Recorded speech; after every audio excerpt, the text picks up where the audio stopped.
All right, welcome everyone. This is another Ask Scanner School Q&A session. I want to thank everybody for being here live tonight. This is Tuesday evening, October 5th. And if you're catching this live, thank you so much for being here. You can ask me your questions down below in the chat. And of course, this is being simulcast through Facebook, Twitter, I hope, and also Instagram. And we'll see if Facebook wants to leave things up and running for us, as we definitely had issues yesterday with their network as well. Things are slow a little bit on my end. If I'm glitching or popping, just let me know in the comments below. Of course, if you're a Patreon extra credit supporter, make sure you check the Patreon dashboard. There'll be a link there for where you can actually watch us over on Zoom. Of course, when you watch us on Zoom, you definitely don't get the minute or so lag time. That's actually part of the encoding process that takes us over to social media.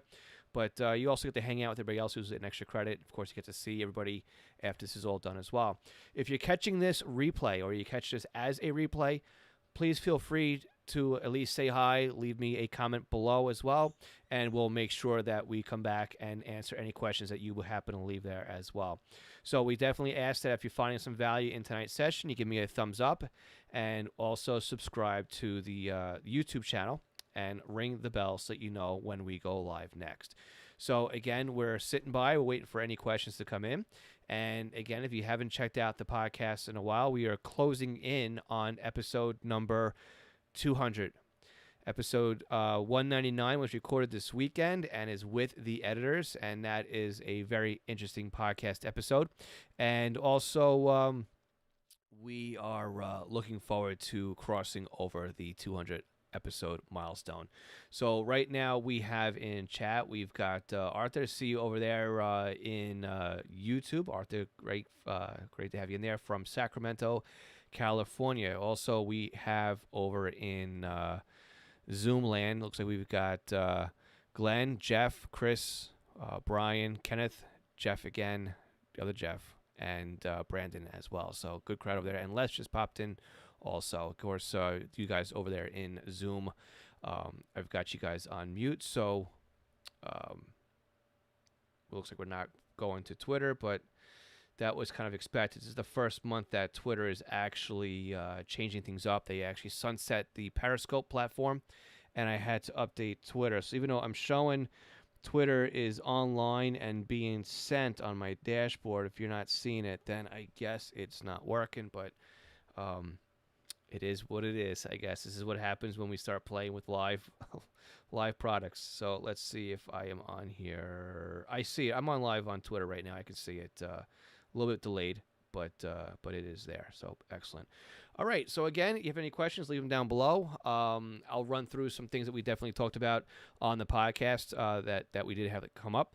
So this month we had answered 4 questions again on an Ask Scanner School session. One of the questions was asked by Les, and Les was asking about search and scan in the BCD 436. Now, one of the things I haven't set up yet is my overhead camera. That's definitely on the to-do list as I'm moving things around here in the office. I've been expanding. We have over here in the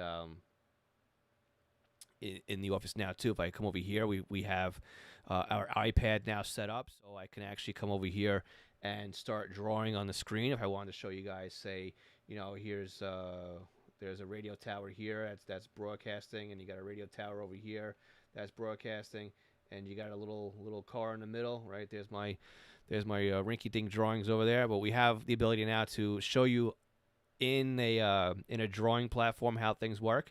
Of course, we've got our Windows platform up and running and everything else as well. So there's a lot of stuff we were adding to these live sessions, and of course, every month we try and do something a little bit different. So anyway, going back to what I was saying here about the overhead camera, is it's coming, and when we do that, we'll be able to actually show you what's going on some of these radios that we are talking about. And Les's question had to do with search and scan, and that can be a bit of a nuisance when it comes to these radios, especially the radios like the BCD 325 P2, the 996, even the BCD 15s. Because you can actually enable search or scan and not be able to get your way out of them. It's a lot easier on the 436 or the the 536, the STS 100, and the STS 200 to be able to do that. And what makes it nice though is you can actually use the GUI, right, or the menu system to step your way through everything. And what you really want to do is make sure you've got the search with scan, you've got that actually turned off, and you can even assign that to a soft key as well, or a bank or a scan list key. And of course, that can get you into a little bit of hot water if you actually accidentally enable that as well.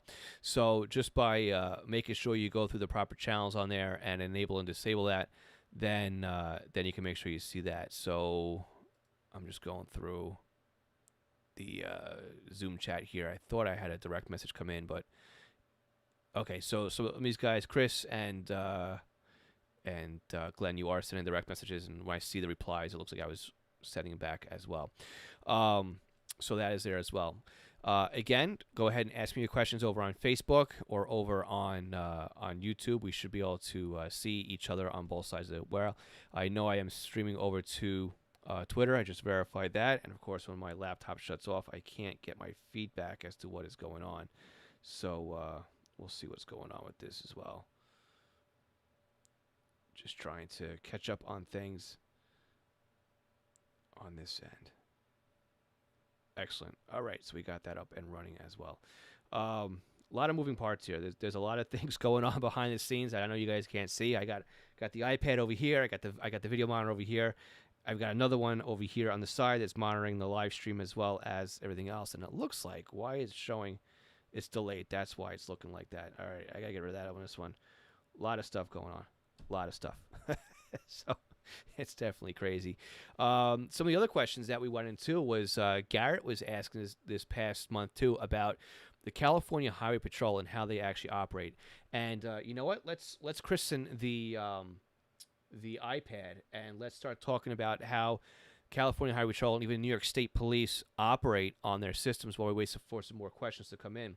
So what we have on the Highway Patrol in California and also in New York is it's more of a duplex system, right? So what we have on here is we've got basically a base system, and that would be your tower, right? So we'll call this the base. And you've got the cars, right? So the mobile units are actually out in the field. So again, here is my poor attempt at drawing a car. We'll give them a little whip antenna off the back, right? This is we'll make up some little rolly bars on top, right? Looks like a really messed up Muppet, but nobody ever said I was an artist. And we've got the cars over here in the corner, right? So here's the cars. So what actually ends up happening is you've got the bases are operating on what we can call F1, right? And you got the mobiles who are operating on F2.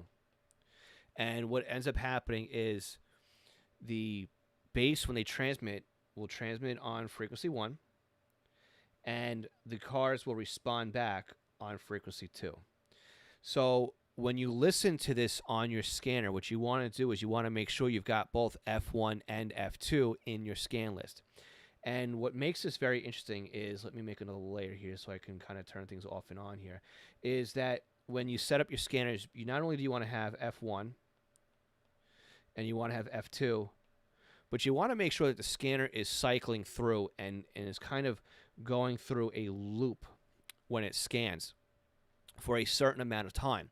Because what ends up happening is when somebody keys up on the first frequency, right, when you've got the cars keying up on F1 or the base operating on F1, when it dekeys, you don't want to put a delay timer in there, because then what's going to end up happening is you're going to miss the cars responding back on F2. So you have to put this in as if it's simplex, right? So as soon as they dekey here in this transmission, as soon as this transmission stops here, you want the scanner to go back into a scan mode so that it can actually pick up the cars responding in on F2. This is why, and if you see the way I looped it in here as a circle, you want your scanner to be constantly searching and searching and searching on this loop. You can do this by actually setting up what we have in the scanner is you have a hold time, and you also have a delay time. And what actually ends up happening is you can set the hold time and the delay time separately. What the hold time does is tells the scanner how long to hold on that scan list.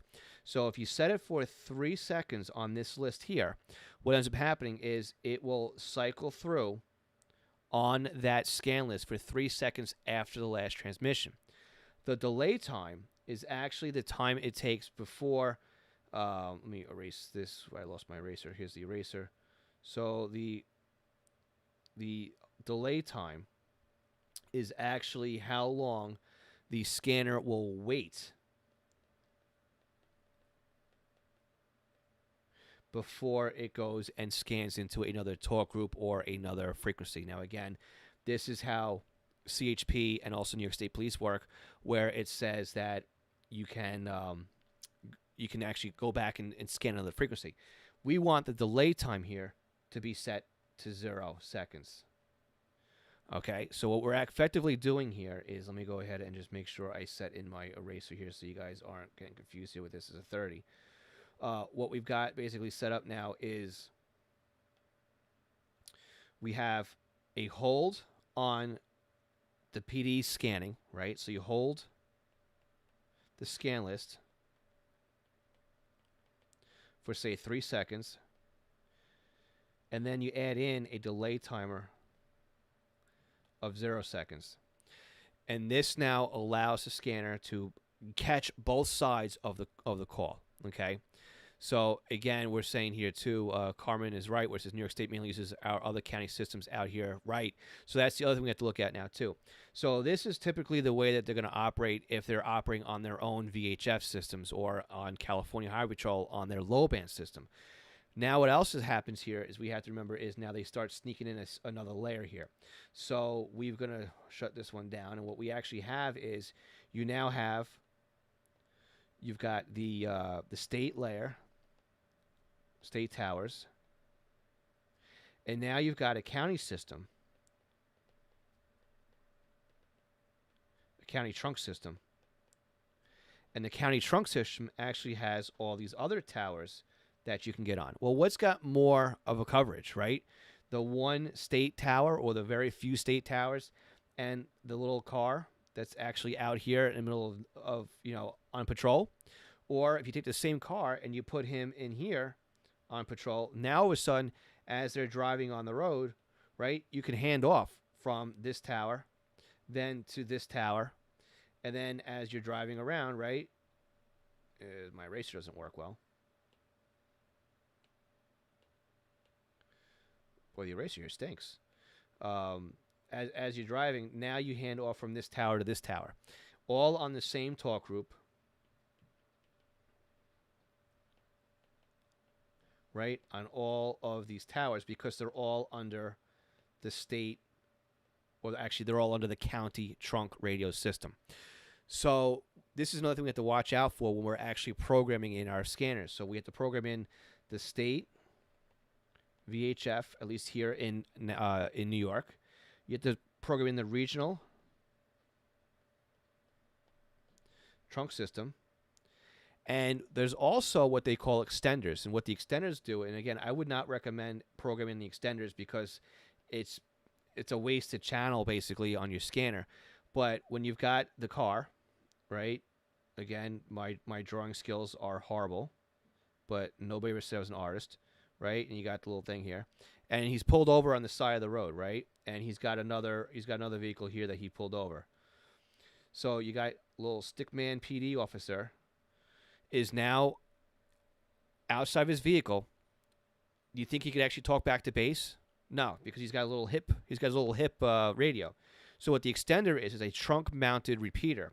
So his HT, or his handy talkie, right, actually transmits back to the vehicle on 700, and then the vehicle will then rebroadcast that out to the main tower on VHF or a low band.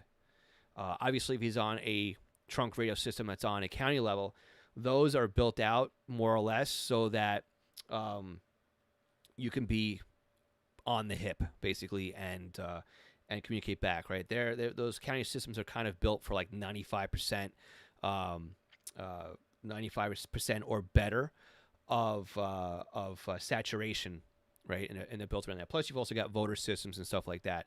So the programming in this 700 megahertz frequency into your scanner, you're really only going to hear it if you're the guy getting pulled over or right there next to the vehicle. Because again, that frequency is only really there to talk from the hip back to the unit, and again, vice versa too, right? The car is going to rebroadcast out that frequency up on the 700 megahertz channel as well, back to the officer who is in the field. So there we go. Still trying to learn how to use this piece of program. It's an overkill for what it is. I'm using Procreate, which is actually made to do artistic stuff. And again, I am not an artist, so it's really an overkill for me. But I do like the fact that I can actually toggle layers off and on, and now I've got a clean slate, and I can come in here. So, yeah, this is one of those things that we're bringing into the live stream here. So let me look at what we got here on the chat, and we can actually go back to talking more about this if you guys want, and we can keep going on here. So in the chat box, we've got, let's see, we've got Robert coming in. Robert, how are you doing? I got to turn off this restream thing that keeps rebroadcasting. I'm not really sure how to do that, or it might be too late for me to do that here. So I apologize for that one. And then we've got Carmen, who's actually in as well, commenting on how the state police system here works. Very good on that one. Let's see what we got. Chris is over on Zoom. He's asking, is there any status on the Port Authority of New York, New Jersey radio system? I'm not sure, to be honest with you. I haven't really been listening. I wasn't really a big fan of listening to the Port Authority, but I think they've excuse me, I think they fully migrated over a while back, if I'm not mistaken. I know they did have some encryption enabled on there, so it kind of really shot down a lot of listening to it anyway. So that's that. Arthur's saying great addition with the iPad. Yeah, I mean, as long as I keep my Series 1 Apple Pencil charged up, we're good to go, because it's got this lightning connector on the end, which is really stupid. But I got an old iPad anyway. It doesn't even support Series 2, but it's on the wish list. But can't believe how much they get for these pencils. And Chris is saying iPad's great. In sports TV, we call it the telestrator. Yes, yeah, except I can draw, right? I can draw the little hidden. Let's see, cancel. Let's see. I got my layer hidden. Let's do a new layer, right? So I can do this, do that, new layer. And I can say, you got this guy, this guy, this guy, this guy, right? Doing the old football thing. And then you got this, and he's gonna cut through this way, and this guy's gonna go this way, and all of a sudden now you've got, oh, look at that. See, I'm drawing on a screen you guys can't even see. So there we go, right? That's what I was talking about there. So yes, you can say, hey, look at this guy over here in the corner, right? What's he doing? Except I can do one thing they can't do, right? I can make a circle, and if I hold it, it's supposed to be able to fix that circle and make it perfect. But I guess it doesn't work. So maybe my circles are perfect, see? I don't know. There you go. See, that box just changed and made a perfect box. So, very cool. All right. What else we got on here? Scott's in from North Carolina. How you doing, Scott? Thanks for joining us on the live session tonight. So if you guys like what I'm doing right here with the iPad and having things like that, give me a thumbs up. Let me know that you guys like this and it's something that's working well for you guys. And let me know as well. So I guess I want to remind everybody while we're at the midway point right now, I want to definitely remind you guys to check out the podcast. Again, we got session 199 is dropping next Tuesday. We are right around the corner from episode number 200.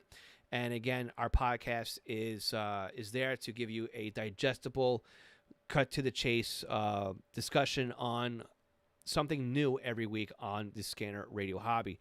So for learning about, again, we did how P25 works and DMR on the very early sessions. Lately, we've talked about why do you not need an outdoor antenna? And again, you could check out the podcast on any podcast player that you happen to use, such as Spotify or Apple Podcasts, or even on, YouTube. Why did I have a little bit of a brain fart there? So, yes, on YouTube also, you can also catch the podcast. And again, I want to thank everybody, too, who's also a Patreon supporter. So we have Patreon, which allows people to contribute, kind of the PBS model. And what that is a monthly contribution to help support Scanner School. And we actually have it now where you can set it up for a year. So if you are on a yearly contribution, that really helps out as well. That locks you in for the year. And we did have a couple people who went above the maximum contribution that we had set for $5 a month, which is really $4 and change once Patreon takes their kick out of it. And once you do that, though, you kind of remove yourself from some of the Patreon perks and benefits. So what we did over last weekend was you added a couple more tiers onto the Patreon level, and with those extra tiers come extra benefits in the terms of merchandise. So there's Patreon exclusive stickers. There's also mini prints available now, a coffee mug, and also a t-shirt. So as you go up in levels, every 3 months you get something new in the mail from Scanner School. And the best part about it is Patreon handles everything. I don't have to mail it to you, so you know it's always going to be on time. So that's another thing that is there as well. So anybody have any other questions, anything you want to go into? So we got here down in the Zoom session, we got Kenneth saying that Virginia State Police also use extenders, and the system is a full VHF repeater. Portables are on 700. Yeah, and that seems to be the way that they are going. 700 megahertz as far as the extenders. And again, that's a clean point-to-point frequency, right? It's up there. 700 megahertz isn't going to go as far as VHF. It also makes for a smaller antenna on the radio, so it's not something that's like an armpit poker, right? If you had to have a low band antenna on your radio. And there's a lot of frequencies out there for 700 megahertz. And again, we also talked about that as well on a recent podcast about where 700 megahertz came from, and part of really having a brain fart here tonight, but it was part of the 9/11 and Katrina fallout with communication and not having a spectrum and everything else. So it was all part of that, those bills that were passed around that time as well. So they freed up basically the TV spectrum, which they would have done anyway, right? To think about it, there was no need to have all those channels tied up for analog when digital is much more efficient.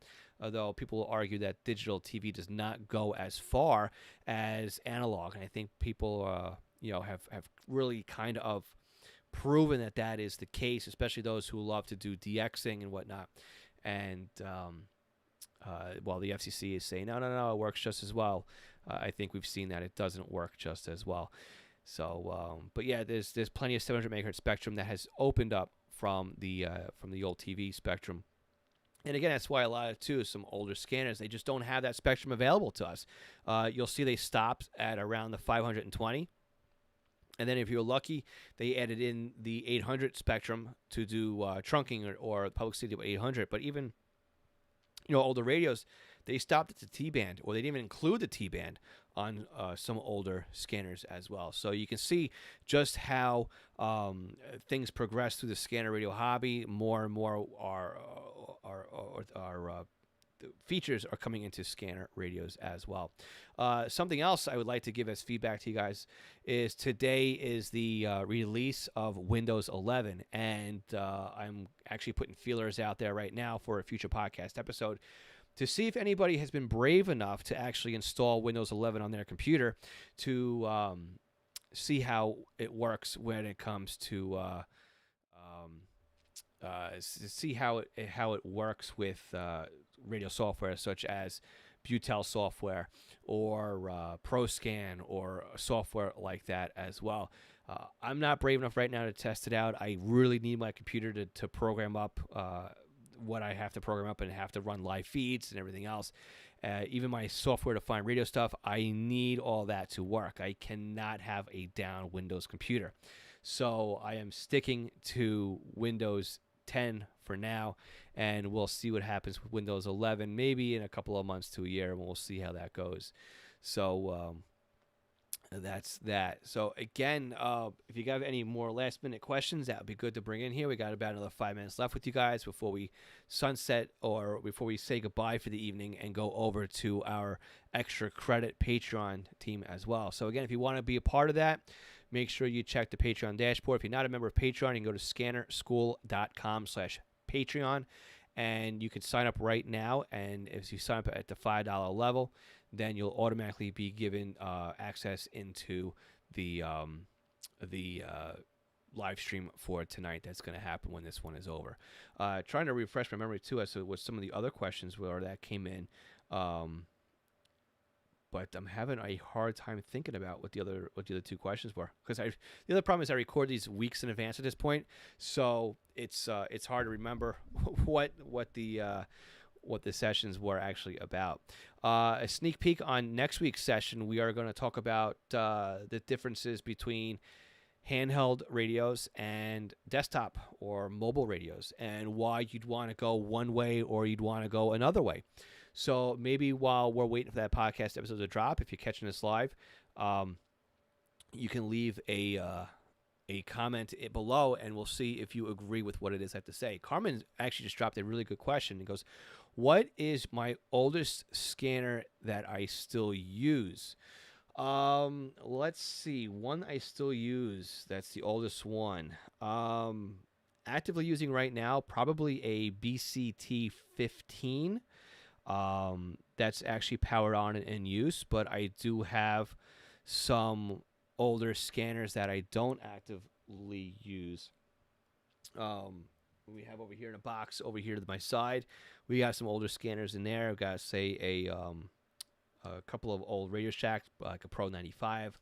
I got my old BC 200 XLT. I have my first scanner in here, I think.